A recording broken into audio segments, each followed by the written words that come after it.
오늘 성경 말씀을 우리가 읽어보면 12제자를 예수님이 부르시고 그리고 그 다음에 그들을 세상에 파송하는 9장까지만 이렇게 보더라도 제자들은 이제 수동적인 태도를 취하고 늘 주님을 따라다녔죠.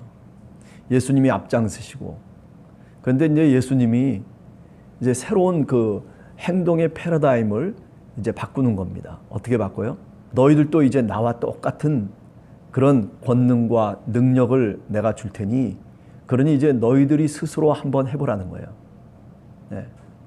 그러면서 사도라고 하는 이름을 붙여주는 거죠. 네. 여기서의 의미는 여러 가지가 있겠지만 그 중에 하나 딱 의미를 잡는다면, 신앙이라고 하는 것은, 주님을 쫓아가는 삶이라고 하는 것은 역시 내 스스로 결단하고 내 스스로 자발적으로 주님의 복음을 전하는 그 모습이 제자들의 모습이다. 우리가 세상에 나가서 주님의 복음을 전하는 거죠.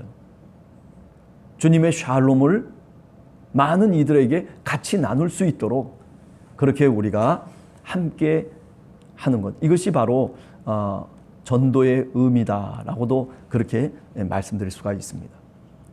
자, 여러분과 저는 과연 이 제자들이 오늘 파송하는 그 모습처럼 우리들도 스스로 예수님을 쫓아다니는 주님의 제자로서 우리가 어떻게 이 세상 속에서 과연 어떤 목적을 갖고 우리가 오늘 또 살아가고 있는지, 이 새벽에 내가 신앙생활을 하면서 내가 걸어가야 될 그 목적지가 어디인지를 우리가 분명히 정하면서 사실은 나가야 된다라고 하는 거죠. 예수님은 그렇게 말씀하셨어요. 야, 너희들 아무 데나 가면 안 된다. 저 이방인에게도 가고, 그리고 무슨 사마리아 마을로 가지 말아라. 이스라엘의 집에 잃어버린 양에게 가라. 그렇게 얘기했거든요. 목적을 분명하게 하신 거예요. 우리가 바울 서신을 쭉 읽어보면 바울을 괴롭혔던 사람 중에 한 사람들이 바로 이런 사람들이에요. 아니, 아무 데나 다 갈 수 있는 제자들이기 때문에 이제 훈련을 시키기 위해서 효과적으로 어떻게 하냐면 너희들은 다른 데를 다 가지 말라는 거죠. 분명한 목적을 주고 목표를 준 거예요. 그런데 그거를 훈련받은 12명의 제자들이 예수님이 옛날에 이렇게 말씀하셨어. 그렇기 때문에 우리는 이방인에게 가면 안 돼. 늘 유대인들에게만 복음을 전하려고 했어요. 그래서 사도 바울이 그런 얘기 하잖아요. 갈라디아서 2장 같은 데 보면 베드로는 할례자의 사도로 부름을 받았다. 나는 누구의 위해서 부름을 받았다? 이방인을 위한 이방인의 사도로 부름을 받았다. 그렇게 얘기하거든요. 그러니까 초대교회 당시에 예루살렘 교회는 모여서 기도도 하고 서로 물건도 통용하고 많은 사람들이 교회 속에서 회개도 하고 그리고 성령 충만하면서 살아갔던 사람들이지만은, 그러나 대체적인 성향이 어떤 사람들이었냐면 지금 여기 잃어버린 이스라엘 집에 양에게 가라. 여기에 그저 전전긍긍했던 사람들이에요. 그래서 이방 세계 속에 복음을 전하는 것을 거부까지 했어요. 우리가 사도행전을 통해서 보면 어떻습니까? 교회 속에 문제가 터지고 이런저런 이야기들이 되게 되니까 결국 핍박이 가해지고 스데반이 거기서 순교하고, 그리고 7집사들이나 모든 사람들이 다 뿔뿔이, 헬라파 사람들은 다 뿔뿔이 흩어져 버렸어요. 이방 사람들을 인정하고 그리고 이방 사람들을 받아들이자라고 하는 주장하는 그런 집사들의 어떤 세력들이 다 예루살렘에서 떠나버리는 거죠. 그래가지고 어떻게 됐어요? 저 구브로로 가고 두로로 가고 시돈으로 가고 이렇게 흩어졌다가 나중에 안디옥, 수리아 안디옥에서 만나는 거예요.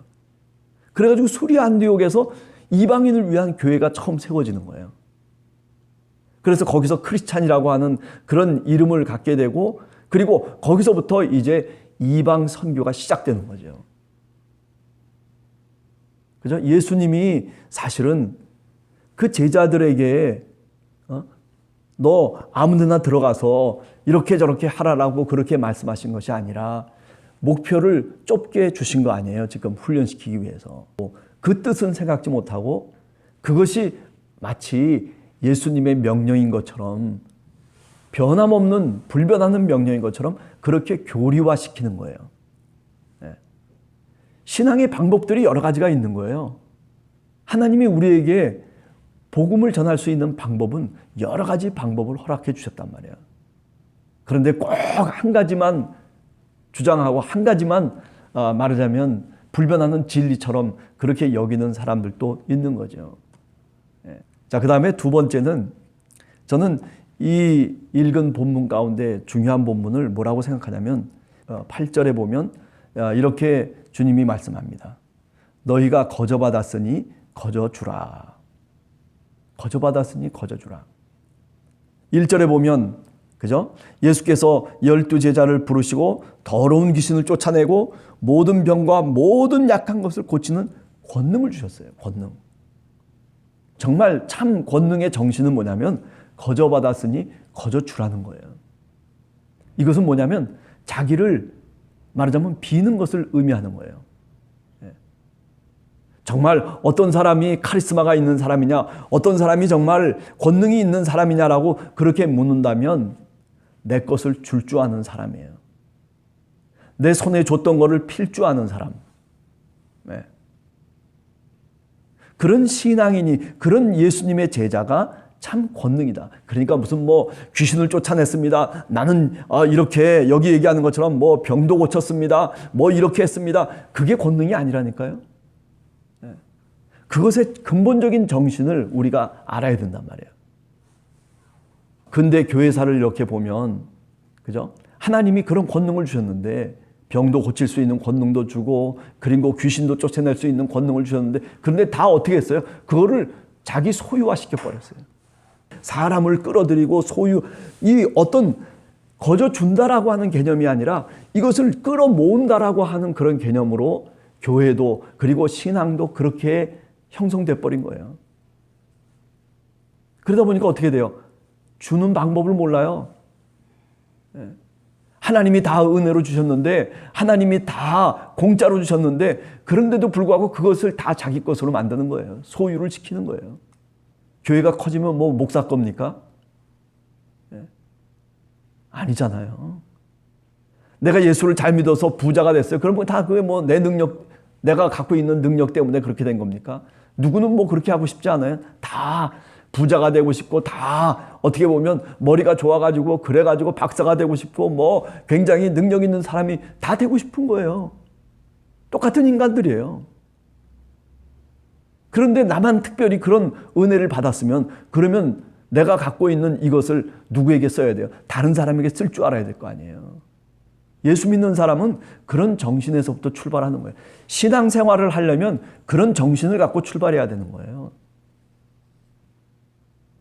그저 기도해가지고 뭐 조금 더 움켜쥘 수 있는 것들이 많아지고, 내 소유가 많아져가지고 내 창고를 좀 더 늘리고, 뭐 우리가 누가복음에서 얘기하는 게 그거 아닙니까? 소유를 늘려가지고 창고를 늘리고. 그런데 예수님이 뭐라고 비유 말씀을 하시냐면, 그런데 네가 정말 조심해야 될 것이 있다. 네 소유를 늘리는 것, 그래 좋다는 거예요. 그러나 정말 중요한 것은 뭐냐면 내 영혼이라는 거죠. 오늘 밤 내 영혼을 가져갈 수 있는, 심판할 수 있는 그 하나님을 두려워할 줄 알아야 된다는 거예요. 하나님을 두려워한다는 거는요, 다른 것 아니에요. 지금 여기서 얘기하는 것처럼 이렇게 내 것을 손을 펴서 내가 다른 사람에게 건네줄 수 있는 그런 신앙의 마음이 있어야 된다는 거죠. 네. 거저 받았으니 거저 주어라 라고 하는 이 참 권능. 참 이것이 오늘 우리들에게 너무나 필요한 시대 속에 살아가고 있다라고 오늘 또 다시 생각하게 됩니다. 사랑하는 성도 여러분, 그래요, 우리가 주님께 우리의 생명을 거저받았어요. 천국을 거저받았어요. 그러면 어떻게 해야 돼요? 그 천국을 다른 사람에게 줄 알아야 될 거 아니에요? 내가 예수 그리스도를 믿고 이런 사람이 됐습니다. 내가 예수 그리스도를 믿고 이렇게 변화됐습니다. 내가 과거에는 이런 사람이었는데, 그런데 오늘 예수 그리스도를 통해서 내가 이렇게 바꾸어졌습니다. 거저 주는 거예요.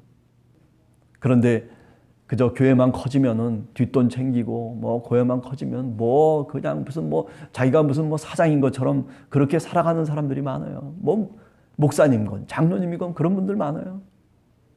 우리가 예수님의 가르침 속에서 봐요. 거짓 선지자들이 뭐라고 얘기합니까? 내가 귀신을 쫓아냈습니다. 내가 병을 고쳤습니다. 내가 이런 일을 행했습니다. 그런데 뭐라고 얘기해요? 7장에서 보면 예수님이 난 너희들을 도무지 알지 못한다. 네. 그죠? 얼마나 정말 처절한 얘기입니까? 네.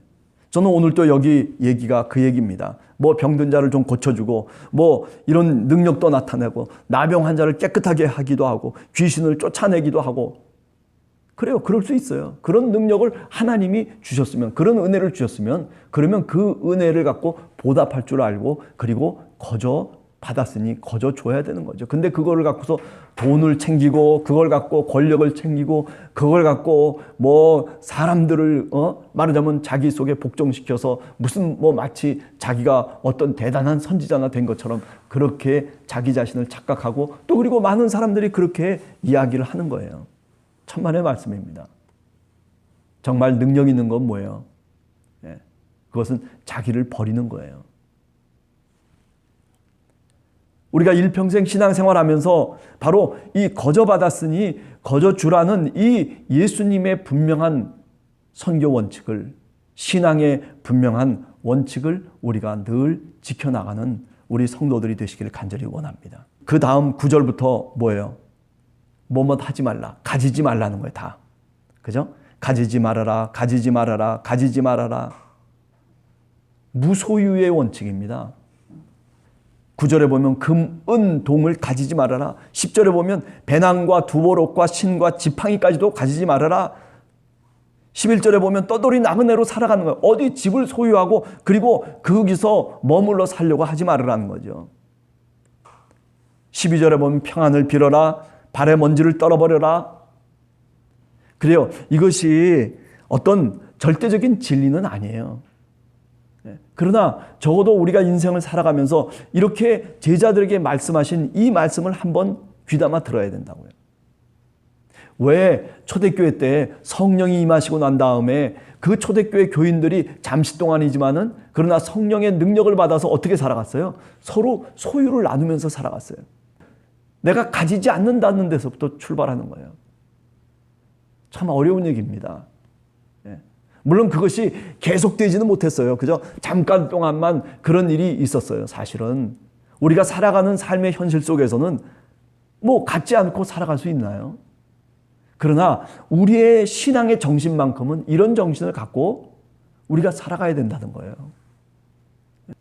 우리가 대하는 우리의 신앙의 생활이라고 하는 것이 이 무소유와는 전혀 다르게 뭔가 하나님이 늘 축복을 주셔서, 축복이라는 게 뭐예요? 그게 내 소유를 늘리는 것으로 신앙의 어떤 목표점을 갖고 우리가 신앙의 원칙을 그런 식으로 정하고 마음에 그런 신앙을 갖고 살아가려고 하는 것이 이게 참 문제라는 거죠. 그래요. 우리가 소유를 갖고 살아가야 돼요. 우리의 현실은 사실 우리가 많은 소유를 하게 되면 그만큼 편한 것도 있겠죠. 그러나 늘 우리 신앙인들이 마음속에 늘 근저에 깔고 있는 정신의 바탕은 뭐냐면 바로 무소유예요. 내가 남보다 더 많은 것을 가졌으면 미안한 줄 알아야 될 거 아니에요. 그죠? 내가 장사를 잘해가지고 그래요. 그래서 소유가 늘어났어요. 그러면은 그 소유가 늘어난 것이 어떤 사람은 거기에 따른 손해를 봤을 거 아니에요.